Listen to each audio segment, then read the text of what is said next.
I start now in a very strange way, because up till this moment, I was just so busy doing shit, even starting this satsang, that I felt nothing. But as soon as that music wound down, I felt bliss. I felt bliss in my chest cavity, extending out my arms, it's tingling. And I'm sure if I allowed it, it would go much, much deeper. And I fucking enjoy being in bliss.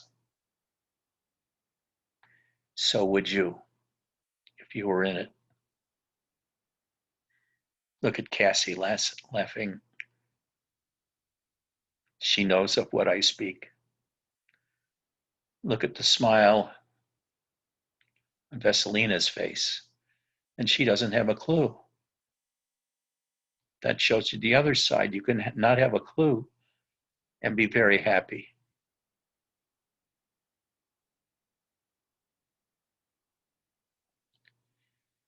For the last 10 years,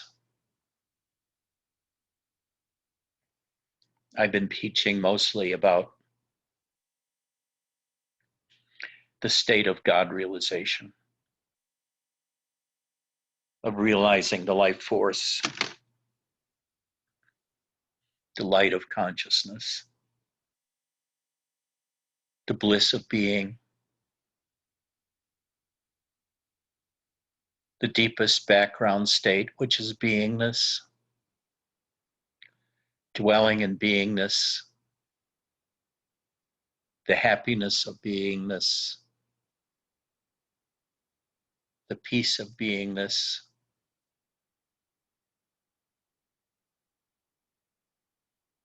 and the love of beingness.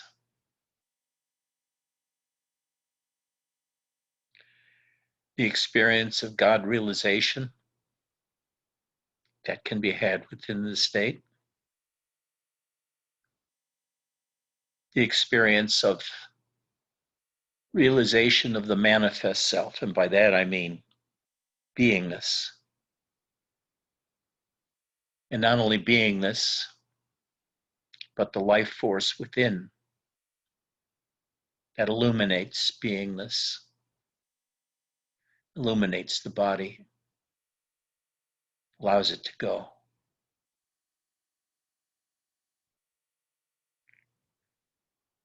And I also taught along that period of time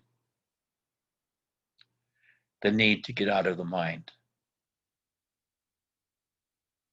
the need to see through words as just purported maps revealing the forms of the world. The word chair, creating a chair out of nothingness. And by that, without a word, a thing in a sense doesn't have any existence for us. We don't have a word for it. It's just there. And when you can see or watch your mind all day long talking and talking and talking about this and about that, Vesselina, if you can get to a position of stillness and just watch that flow and see that flow is a real asshole. That asshole isn't going to teach you anything worthwhile outside of entertaining you with the usual constant complaints, judgments, sheer entertainment of building things in your mind, playing with logic, playing with objects, seeing how they fit together. Only when you can see through that and see that it is of no worldly or spiritual importance to you,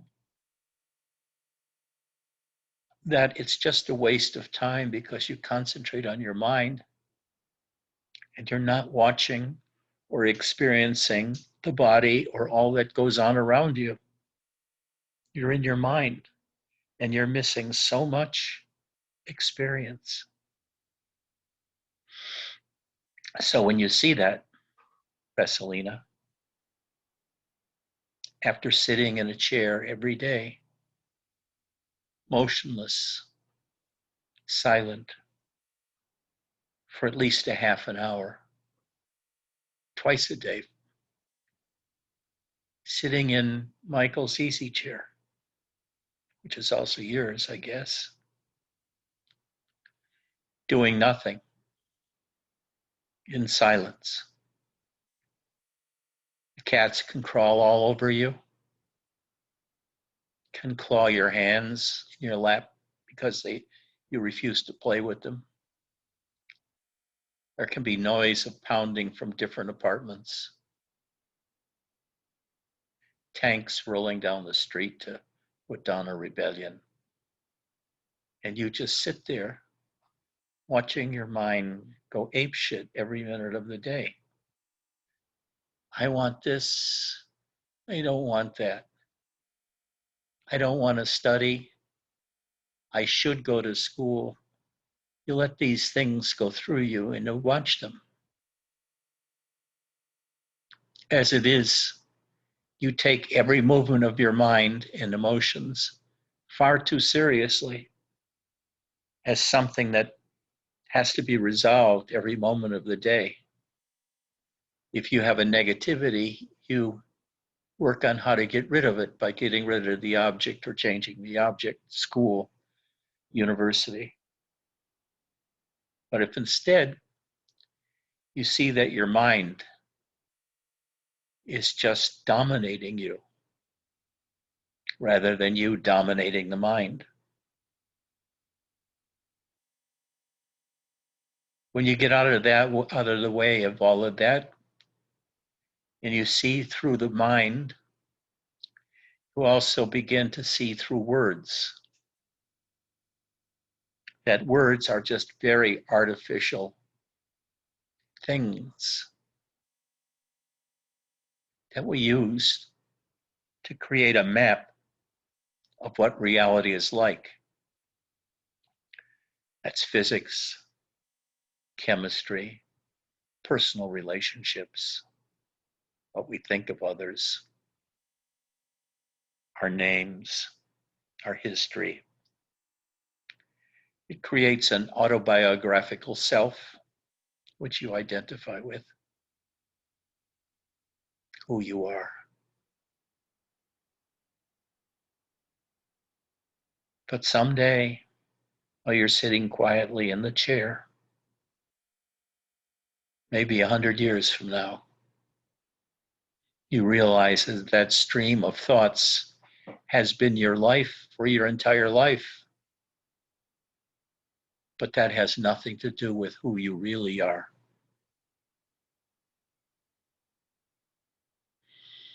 Who you really are, which means to begin to explore yourself free of concepts. You look inwards. You look at your body from the inside with no mind. And what do you see? Emptiness with various colors and shades and amounts of light inside. When you've done that long enough of looking, you follow my advice and start feeling inside, feeling for your heart, feeling for the energies. And if you're very lucky,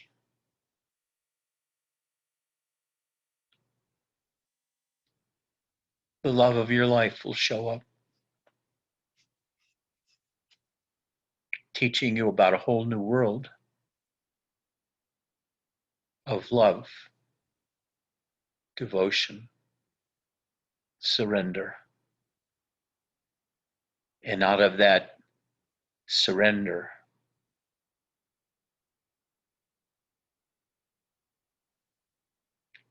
the life force shows itself as God realization and realization of the manifest self with the recognition that you also are God in the sense that you share that common property of the manifesting of the life force.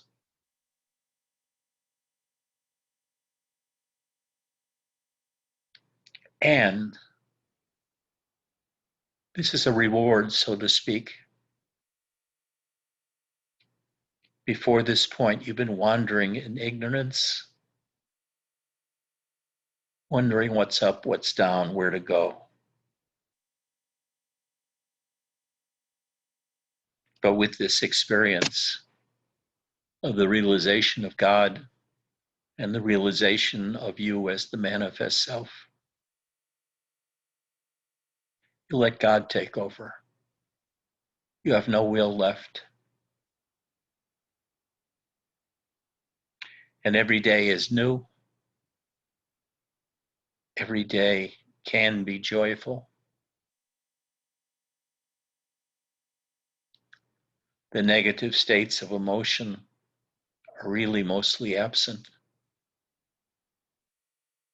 And you can feel bliss throughout the day for days at a time until you want to come out and go back into the mundane world to do something or other. I love this state. I love this ability to feel bliss, to feel happiness, to feel God, to feel surrendered, to feel such deep love, and find happiness in the happiness of others.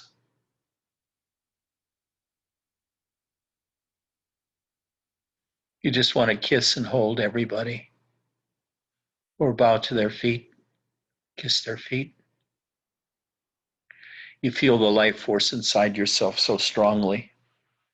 Like Mary, she says she just wants to shout out loud, I have come alive. Being alive is a big deal.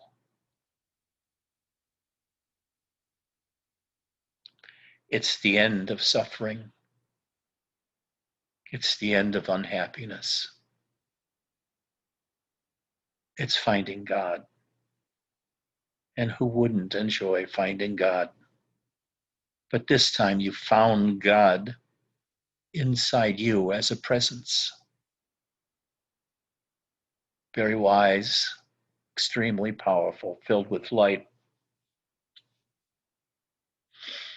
And you walk with Him wherever fate leads you. For me, for the last few years, it's been in this seat, watching television, talking to you, and just going into myself in blissful states.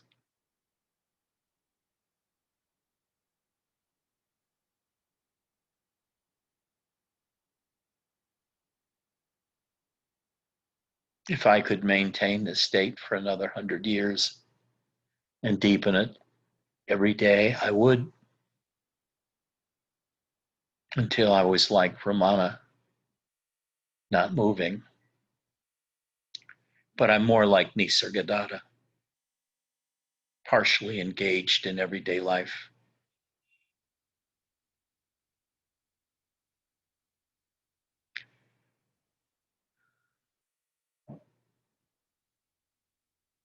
But there's another step, a step out of God realization, the step out of love, the step out of devotion, the step out of reality altogether. Step out of existence while you are existing. Step out of God while God continues to live within you. And you witness it.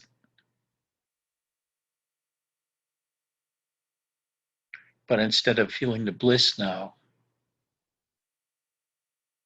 you feel yourself as beyond all of this. And this is the next step I'm talking about. It's not for all of you at all.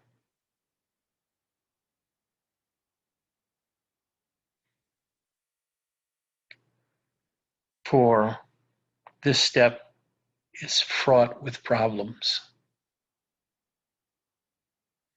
You can be lost in searching for this state of nirvana your whole life without ever having achieved it, or instead gone into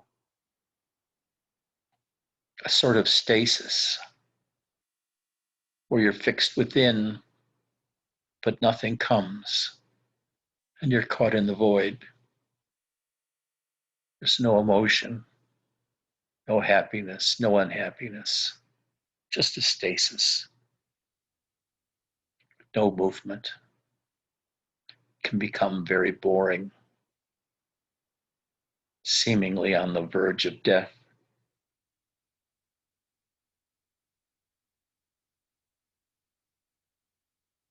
A lot of spiritual people know this very well. Dia came to me in, what was that, 2017.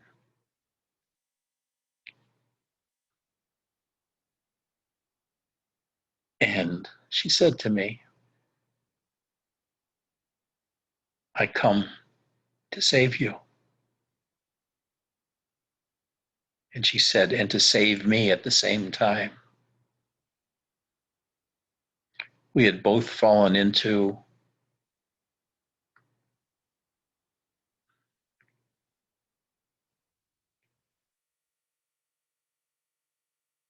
a diminishment of the God realization state. And we're slipping back into the dryness of the stasis of not being in God realization.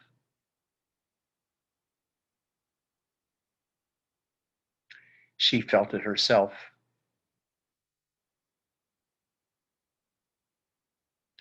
She thought together we could be reborn into the life force. Well, we both were, very explosively.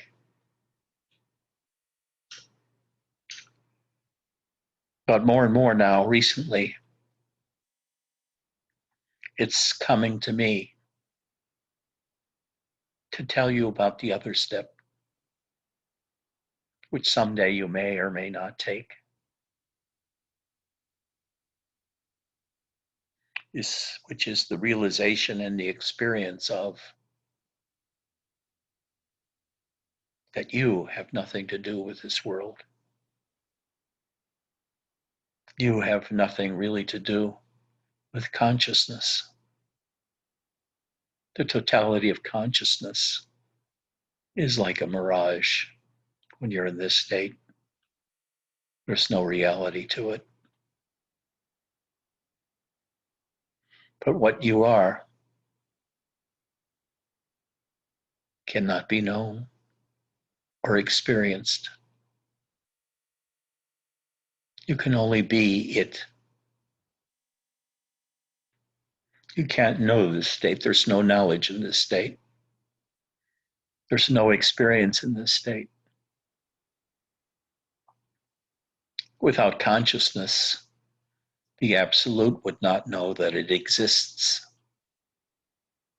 It's the changing, ever-changing nature of consciousness that's a contrast to the stillness of the absolute, that allows the absolute to know it exists because it's aware of the changes of consciousness. This is a very, very arcane state. This is the one of pure nirvana, transcending everything, your body, your family, the world, consciousness itself, and entering the absolute while still alive as a human body. But in this state, your body means nothing. It's just an illusion. Just a movement in consciousness, and you are not consciousness. At least not in the classical way of being appearance.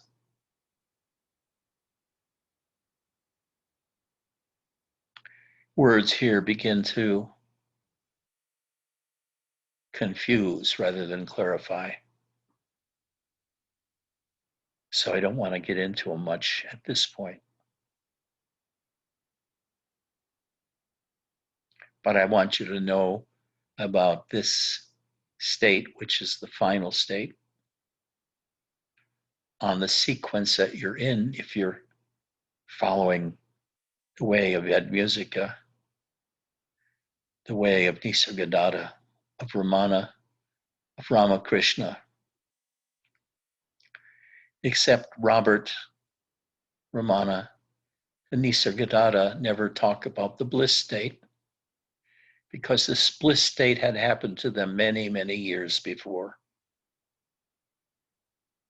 When Nisargadatta was in it, he wrote that small book, Self-Knowledge and Self-Realization, which is all about chanting and bliss and God realization and guru worship. But in the later teachings, the bhakta in him was dead.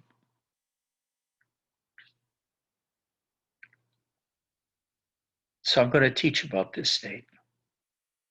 And I thought the best way was not to do it in satsang, but to have a class, maybe at a time different from the usual 11 o'clock classes, 11 o'clock satsangs. And we'll do a deep study of Nisargadatta, which to me is the most clear expositor of the absolute and getting to the absolute. Whenever I used to hear or read what he said, it would pound my brain. My brain would stop and I would feel stunned. Totally stop. My mind would stop. As the truth of his words sunk in, even now, when I read his books, I say to myself, I wish I had said that. He's a guru's guru, so to speak. And I've taken 10 years off to enjoy God, which he did at the beginning of his trip. Now I'll tell you,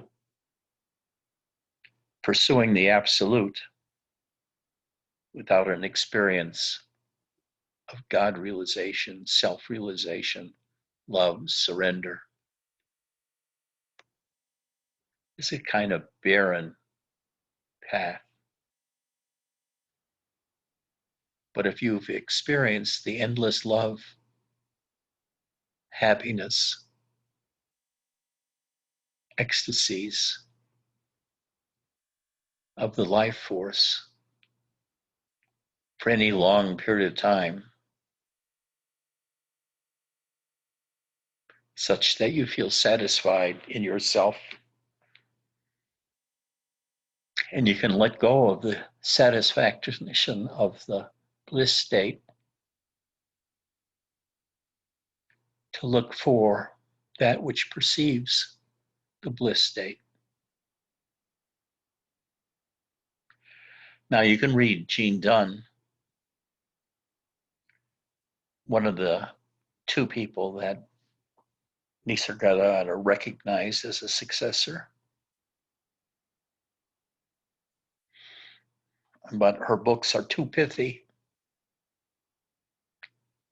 It's like she picks the high points out without providing a structure that pulls all the teachings together. The books by Robert Powell are much better. He doesn't put down, or he doesn't pick out high points of satsangs and post those in a book, but he covers the entire satsang that Nisargadatta gave, which is 4, 5, 6 times as long as the chapters in Gene's books.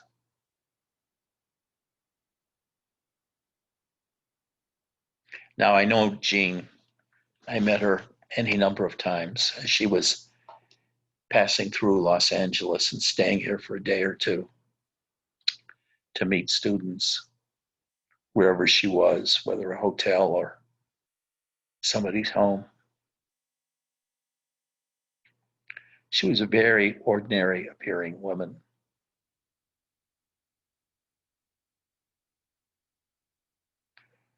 Whenever anybody would, especially me, because I was usually alone with her, would start talking about jnana, the absolute, she would become a little bit irritable and saying, that's just philosophy. I want to tell you about what Maharaj was like, or what my day was like. And took it entirely out of a philosophical conversation into being a personal conversation. She gave me a picture of Nisargadatta,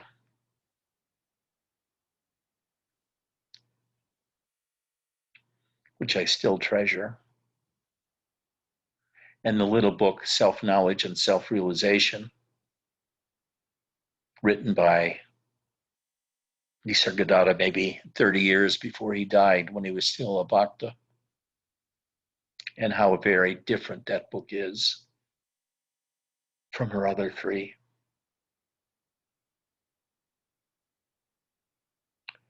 So think about what time you'd like a class, whether it's after one of our satsangs or some other time altogether. But because we're from all over the world, Australia, Europe, and the United States, not all times are possible to get the most people.